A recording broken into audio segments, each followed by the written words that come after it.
Welcome to Kenton Teaches. Enjoy the video. You begin with safety and the meter ready. First, make sure the circuit has no power and any capacitors are discharged. This prevents damage and false beeps.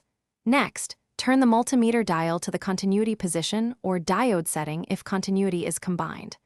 Plug the black probe into COM and the red into the V/omega/continuity jack.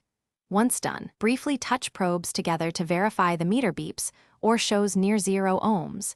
This confirms the meter is functioning. You now perform the test with intent. Place one probe on each connection or component lead, ensuring a firm contact and steady hand. When the path is continuous, the meter typically beeps and displays a value close to 0 ohms. This indicates a closed circuit.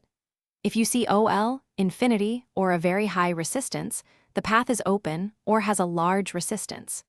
Make sure to interpret small resistances as expected wiring resistance versus true shorts, and never test live mains.